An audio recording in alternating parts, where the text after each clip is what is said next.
Okay, so in this video we're going to continue with applications of the vector dot product, and we're actually going to look at a physical example now. So let's start off with some path. So let's imagine that we have some path that goes from A to B, and now we place a particle at the point A. So I'm going to draw the particle in a different color just to give it some variety. Let's make it orange. And what I'm going to do is I'm going to move this particle all the way from A to B along that path. So let's call the path C. So basically, in order to do that, I need to apply a force to the particle at every single point in time. So the force needs to be tangential, because you can imagine that if we zoom into this section here, we would get something close to a straight line. So if you want to push the particle from this point to the next point, and assuming that the line between the two is straight enough, then all you're doing is you're applying some force to move it from here to there. And then the total distance would, of course, just be some distance d. And in the end, if you were to put all those together, add them up, you would just get a sum of all those distances times the forces. So let's say dk or fk, and just to make this a little bit neater to write, so let's say fk times dk. So in general, and obviously we need to make sure that this is actually consistent with a very, very small distance here. So we want to make this so small that d is actually going to 0. So if you have done any calculus before, you would know that as you take things to 0, you're creating an infinitesimal quantity. And when you basically take a sum of elements and make them infinitesimally small, then what you need to do is, in order to calculate the total work in this case, so this is just the amount of energy required to move the particle from point A to point B, would be defined as an integral instead. So you would have from point A to point B of the total force, and now instead of having this, we're going to have a actual vector dot product. So we have, imagine that instead of having d, we have some distance r. So let me just rewrite that here so you don't get confused, because d usually represents a differential, so I don't want to use the same notation twice. Let's say the distance is k, it's r instead.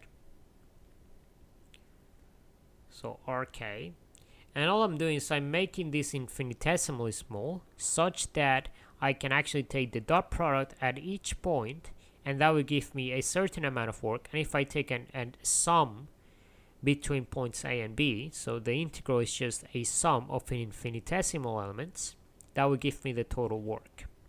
Now we don't need to know how to evaluate this, because this is something that is a little bit more advanced, and we will learn it later on when we actually go deeper into calculus. But there is something very interesting about this definition, and it is that if you consider a problem in which you're moving some kind of body on a straight line, so let's say you're taking a straight line from A to B, could be something like a slope. So let's say you have a slope and you're moving a box of mass m, then the total energy that you need to spend in order to move it from point A to point B is going to be given by the total distance times the force applied. So you are going to imagine that the force you're applying is constant, such that the work is just going to be force times distance. Now obviously we need to generalize this, because in general the work needs to actually be a function of the dot product. So we need to make sure that we include direction in these calculations, because if we move this into the third dimension or into higher dimensions, then it becomes very complicated to actually express this in terms of angles and the components and all the forces acting on them. So we're going to make this more general. So instead of calling the distance d, let's call it r again. Let's call it r. And instead of writing this way, let's say that we take a vector quantity f dot product with the vector r. So r is just going to represent the distance, and F is going to represent the force vector. So it's going to have the components of the force in each of the axes that we're applying the force at. So in 2 dimensions, I'm going to show you this. Suppose we have a distance that goes from the origin to some point A. So basically, if we draw a vector r going from the origin to that point, that's the vector that represents the total distance we need to travel. The magnitude of that vector is going to be the total distance traveled. And let's say we apply some force to that particle starting here, but that force is not necessarily in the same direction. It could just be in some generic direction, so there's going to be some angle difference between the two. Now, what do you think is going to happen in this case? Well, if you imagine that you have a total distance here, you have some kind of object like a box. So let me just fill in this box here.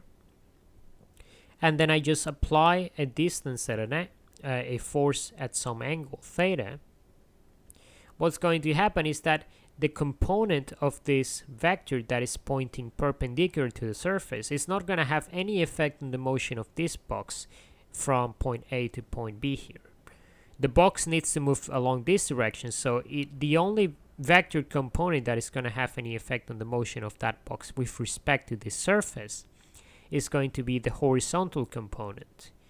So essentially, we're taking a projection of this force onto the vector that points in the direction of the path, and that is going to give us a scalar quantity. And we said that the scalar quantity corresponding to that is the dot product of the two vectors. And we know that the dot product represents the length of a vector that results from multiplying this total length here, or this projection, times the length of the total vector we're moving it through. So basically, you're taking a projection here. Say this is the projection of F onto vector R. And now what you're going to do is you're going to move that force. You're going to move that particle. So the total length is going to be the length of R. So in the end, we're just going to say the magnitude of the force times cosine of theta, that's the projection of F onto that, times the magnitude of R. That's going to give us the total amount of work done on the particle, or simply the amount of energy that we need to spend in order to move it from point A to B. So if this were A and B here, that's just the general way in which we would define that. Okay, so having defined this thing, let's have a look at a very simple example. Let's say I give you some path. So let's say R equals to 1, 2.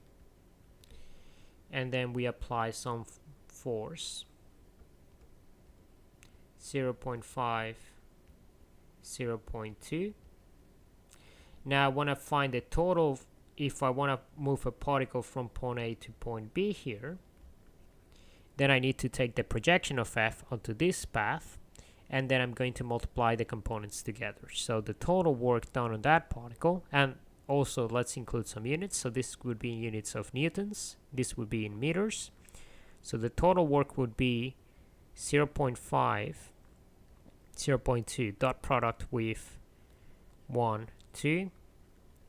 So we have 0.5 times 1, that's 0.5, plus 0.2 times 2, that's going to be 2 over 5, which is 0.4.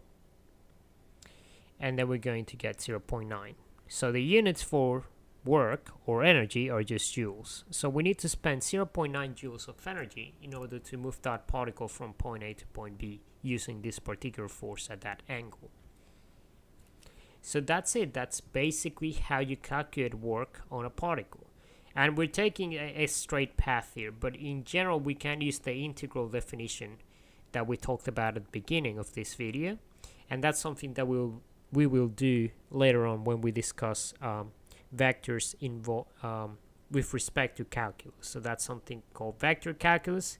It's a bit more complicated, but this basic knowledge is going to allow us to learn it and understand it a lot better.